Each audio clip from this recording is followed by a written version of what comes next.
Já estamos de volta com o programa Em Pauta aqui pela sua TV Canção Nova, conversando hoje sobre o Papa Francisco e a sua teologia, a sua ortodoxia. Será que ele é tão ortodoxo quanto muitos imaginam, a sua concepção moral e etc? É o que nós estamos conversando aqui no nosso programa, tendo o Frei Antônio Moser e também o Padre Geraldo de Mores, jesuíta, doutor em teologia e que é confrade também do Papa Francisco por ser jesuíta de origem.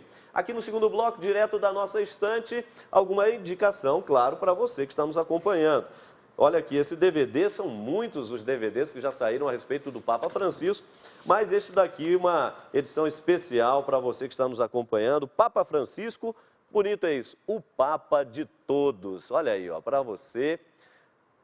Papa Francisco, o Papa de todos, esse olhar sereno, positivo, amigo, né? Conquistou todo mundo realmente. Também da Maria Estico, São Francisco de Assis. Estamos falando do Papa Francisco, não é? Inclusive nesta visita que o Frei Antônio Moser fazia referência, no último dia 4 de outubro, quer dizer, o novo Francisco visita o primeiro Francisco, aquele mesmo que Deus chamou para restaurar a sua igreja, porque de alguma forma estava meio que em ruínas, não é? Em vários aspectos. E o novo Francisco é chamado a realizar esta obra. Está aí para você da Maria Estico, Francisco de Assis, já está na 11ª edição. É mais uma dica bonita para você. Quer conhecer o novo Francisco?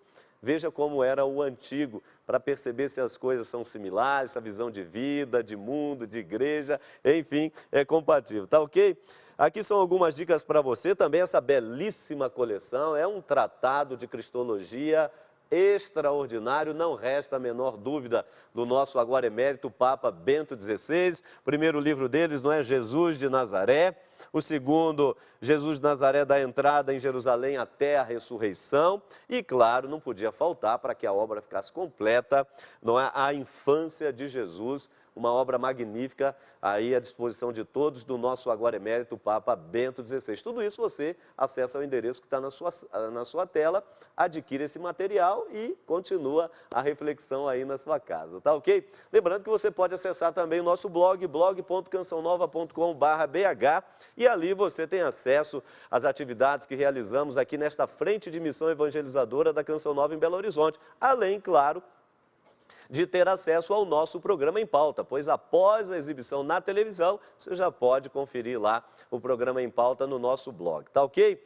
E também daqui a pouquinho a gente passa outros endereços, Twitter, e-mail, que você já conhece e pode sempre interagir conosco. Mas, Padre Geraldo, por favor, nesse segundo bloco, falando ainda, claro, né, sem perder ainda esse balanço, mas ao mesmo tempo entrando um pouco mais na teologia do nosso querido Papa Francisco, nós temos reparado realmente que o Papa, ele, com os seus gestos, com as suas palavras, com os encontros que ele já promoveu, quer seja no âmbito interno da igreja, mas também no externo, então na linha ecumênica, se encontrando com muçulmano, com judeu, mas com outras confissões religiosas, outras denominações religiosas para além do cristianismo, o Papa, ele tem mostrado uma igreja que quer primar realmente a comunhão, a igreja que vai ao encontro do diferente. E aí vem aquela perguntinha, pode ser até um pouco capciosa, mas não é não? O Papa, ele, afinal das contas, ele está procedendo como um jesuíta ou está inspirado em São Francisco de Assis, que naquela época, né, 800 anos atrás, teve a coragem de ir àquele sultão e ali promover a paz, a comunhão, e assim os franciscanos puderam entrar na Terra Santa, e hoje temos a possibilidade de voltar àqueles lugares sagrados, graças a esse gesto de Francisco. O Papa, como é que ele, como o senhor vê, o senhor a partir da congregação, porque, como jesuíta, é mais jesuíta ou franciscano, como é que a gente define isso aí?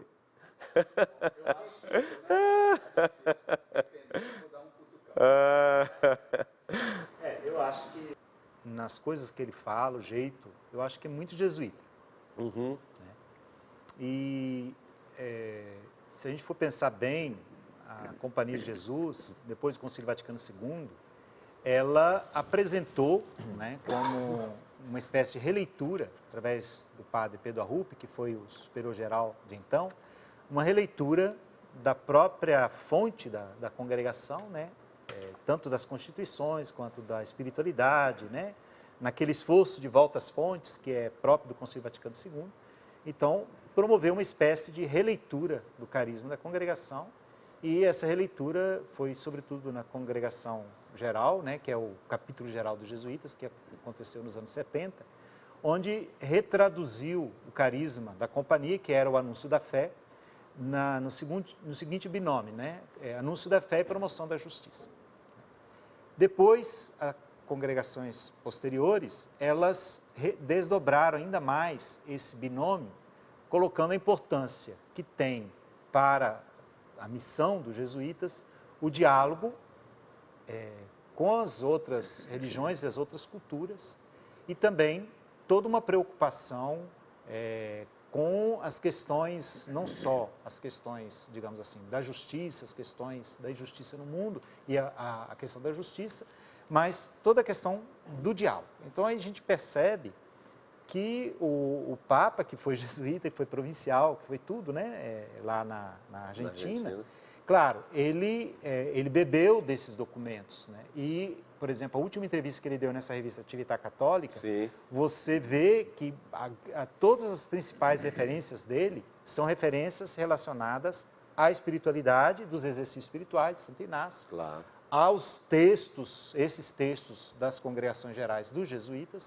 e certamente ao Concílio Vaticano II. Então, a teologia dele, nesse sentido, ela é muito uma teologia, digamos assim, uma teologia do Vaticano II, uma teologia também marcada pela espiritualidade naciana. Agora, não deixa de impactar que ele tenha escolhido o nome de Francisco, porque eu acho que Francisco é uma figura que não pertence aos franciscanos. Verdade. É uma figura que pertence à humanidade, eu diria. É universal, pertence à igreja, né? E pertence à igreja universal, e pertence à humanidade. Porque ele é o exemplo, por excelência, da fraternidade. Né? Uma fraternidade que rompe todas as barreiras. Né? A gente percebe que ele rompe as barreiras sociais, rompe as barreiras religiosas, e depois ele é aquele que antecipa toda a comunhão com a natureza, da qual se fala hoje. Né? Ele é o patrono também da ecologia. Sim. Então, quer dizer, essas grandes questões da humanidade, ele já, como homem do Espírito que ele era, movido pelo Espírito de Deus, ele se deixou levar por tudo isso, e ele, por isso, é um grande ícone, né, da Igreja Católica. Né? Claro, foi franciscano, imprimiu... Não né? Foi franciscano. Quer dizer, foi fundador, né? Perdão, ele foi franciscano, tá certo. Ele imprimiu, né, nos franciscanos, nas diferentes ordens, né, que surgiram várias congregações ligadas ao carisma de São Francisco, imprimiu esse carisma, né, e esse carisma é presente na igreja e, claro, oferece à igreja modelos, né, de vida que o Papa pegou, que eu acho que fez muito bem. Agora, uma coisa interessante, Frei Moser, e vale a pena sempre fazer memória disso, porque também nos dá aí um santo orgulho, ou seja, que naquele momento em que o Papa era eleito, ele abraça algumas pessoas, de modo especial aqui, nosso querido Dom Cláudio Umes, não é? Que é franciscano de origem, mas que naquele momento... simplesmente não diz, ó, escolha, e ele até teve alguns conselhos, né? Sim. Escolha nome tal, mas o Dom Cláudio simplesmente disse que parece que o essencial, olha, não se esqueça dos pobres. Quer dizer, naquela hora, ele disse, pronto, está definido o nome. Quer dizer, essa participação brasileira aí na escolha do nome e que já está dando esse norte de pontificado, foi muito peculiar, hein, Frei Moser? Sem dúvida. Mas eu queria questionar um pouquinho o Padre Geraldo. O que aconteceu com o Padre Arrupe? É uma pergunta meio indiscreta, né? Quer dizer, ele não foi bem visto nos círculos do Vaticano. Ele teve, assim, umas certas, eu diria, represálias, sofreu. Não é? Agora você diz que ele inspira o Papa, então o Papa está indo meio na linha, na contramão do que existia. Esse que é o ponto que eu queria chegar. Agora, uma coisa muito interessante, perguntaram para ele, né, se era Francisco de Assis ou São Francisco Xavier, foi um grande santo, grande missionário, né? Falou, não, é o de Assis mesmo, né? Aí ele fez a opção franciscana. Mas fora de brincadeira, muito interessante essa sua observação, Padre Arrupe, o repensamento dos jesuítas, etc. E que então aquele que foi afastado, parece que agora ressurge nas suas intuições. Padre Arrupe foi um grande intuitivo, vendo para frente, sem dúvida nenhuma, né? Tá aí. É isso aí. E muito otimista também. Muito o Padre Arrupe otimista. foi mal compreendido, Mal sobretudo no começo do pontificado de João Paulo II, né, que depois retirou ele foi retirado de superior geral, né, e interveio na Companhia de Jesus. Mas eu acho que, para além, né, desse problema que teve com algumas instâncias do Vaticano, o Padre Arrupe é visto toda a vida religiosa como um grande profeta da vida religiosa. E eu acho que o Papa Francisco, né, agora na festa de Santo Inácio, ele foi celebrar lá com os jesuítas, na Igreja do Jesus, em Roma, e ele passou vários minutos diante do túmulo do Padre Arrupe. Um gesto muito bonito. Que simboliza e significa muito. E nessa entrevista que ele dá para a revista Civiltà Católica, ele fala explicitamente do Padre Arrupe. É muito bonito. Tá certo. Olha, nós vamos então às ruas rapidamente, e claro, aqui no Em Pauta o povo fala. E perguntamos às pessoas o que os discursos, não é já do Papa Francisco, porque ele já confeccionou vários discursos, tem dito aí, discorrido sobre vários temas e sobre várias coisas do cotidiano, algumas delas nós já também vamos fazer menção aqui. Mas o que os discursos do Papa Francisco trazem para a sua vida? Vamos acompanhar o que as pessoas disseram. Os discursos do Papa Francisco têm trazido principalmente um sentimento de humildade, mostrando que todos somos irmãos, independente de nacionalidade, somos uma igreja viva. Não é só acomodar, a gente tem que agir. Eu posso dizer que é uma grande esperança, né? Para nós, como os leigos, e estamos aí na caminhada, ver um padre tão simples, tão humilde, né? E evangelizando primeiramente com a vida dele. Renova muito a fé da gente, sabe? Principalmente na vida mesmo, o modo como ele vive, a pobreza evangélica que ele vive, traz isso para a vida da gente e nos leva também a querer viver dessa forma, a viver como Jesus ensinou a gente. Ele tem aproximado cada vez mais, nos aproximado cada vez mais de Jesus Cristo. Não, eu acho os discursos dele sempre muito bons, assim, simples e ao mesmo tempo profundos, e ajudam a gente na sociedade a crescer como pessoas. Tá certo, tá aí. Aliás, o Papa, né, como bom jesuíta, sempre frisando 3 pontos, não é? Um pouco um olhar, depois um pouco naquela linha que nós do Brasil confeccionamos há um tempo atrás, não é? Enquanto igreja, o ver, julgar e agir. E tem feito muito bem as pessoas, como a jovem dizia, não é, o Padre Geraldo? Um discurso simples, fácil de se entender, mas sem deixar de ser denso, sem deixar de ser profundo e com implicações muito concretas na vida. É isso que eu acho que ele mostra que ele é pastor, né? Que não adianta falar demais. Se você começa a fazer discursos muito longos, as pessoas já não escutam. Sobretudo se são discursos muito enviesados, por mais bonitos e construídos que sejam, eu acho que as pessoas já não captam mais o significado. É verdade. E o que me impressiona é que ele fala curto e vai no essencial, né? Tem um dom para isso. Eu acho que isso é muito interessante. Depois, uma coisa que eu acho assim, fantástica nos discursos dele, que a jovem também falava, né? É que ele centra no essencial, que é Cristo. E o Cristo como aquele que dá sentido para a vida.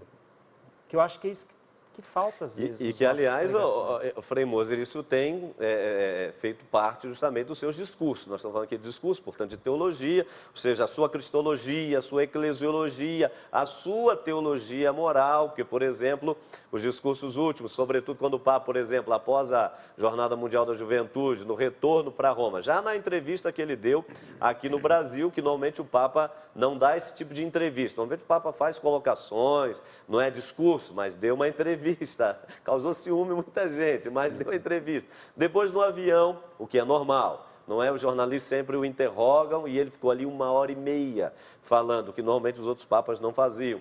E depois ainda, como o senhor citava há pouco, né, essa revista italiana, Atividade Católica, o Papa, não é, abre mesmo o leque. E aí entra essa questão, por exemplo, o Frei Moser,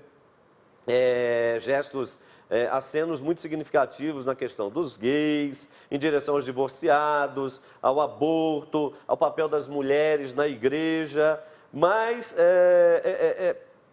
de todos esses acenos aí, e que, obviamente, inclusive com a elaboração desse conselho, que vão levantar esses pontos para aquilo que a igreja precisa, sei lá, se reformar, não é se autocriticar e promover um caminho talvez um pouco diferente do que temos hoje, o que lhe chama mais atenção aí? Olha, em primeiro lugar eu diria, se ele tivesse falado o que falou agora, essas entrevistas, etc., certamente ele teria sido cassado.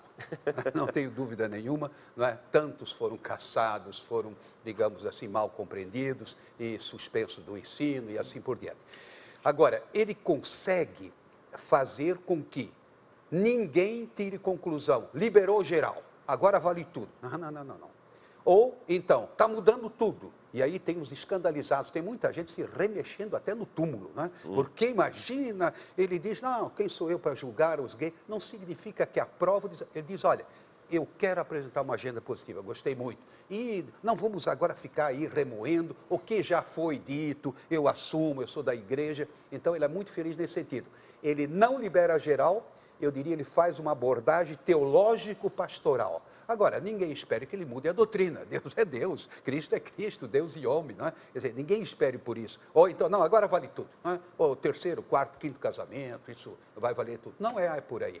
É olhar numa outra direção, apontar o ideal. Aqui está o sol que ilumina, vamos caminhando. Então, eu vejo dessa maneira, ele tem uma atitude muito feliz. Eu não diria que ele, vamos dizer, mexa com a doutrina enquanto doutrina. Nem poderia se esperar isso. Mas teológico-pastoral, sem dúvida nenhuma. Né? Temos que repensar toda a teologia. Cristologia, eclesiologia, liturgia, moral. Eu já vou escrever mais uns livros de moral agora com mais coragem. E os jesuítas, que sempre escondem o jogo, né? Aquilo que a gente chama, desculpa, né? A gente chama, como é que se chama ainda, restrição mental, diz e não diz, agora eles vão abrir o jogo, estou brincando. Nós todos nos sentimos mais, eu diria, encorajados. Diga o que pensa, estude, fundamente, mas diga, não tenha receio. Então, eu acho que vai ser um momento de uma primavera, não só para a igreja no todo, mas também para a própria teologia. Aliás, eu quero saber do Padre Geraldo, nós tivemos a oportunidade, num período anterior, aqui no programa Em Pauta, de falar justamente sobre esse tema, o vigor teológico, não é, da teologia no Brasil. Como é que anda aí esse vigor teológico, a vitalidade da teologia no Brasil? Ficou um pouco assim, talvez num certo inverno, poucas produções e etc. Ou agora com o Papa Francisco isso começa a mudar? Quero saber do Padre Geraldo, já no nosso terceiro bloco, se isso vai começar a mudar. Então você não saia daí não, porque já já estaremos de volta para o nosso terceiro e último bloco deste programa, conversando sobre Papa Francisco.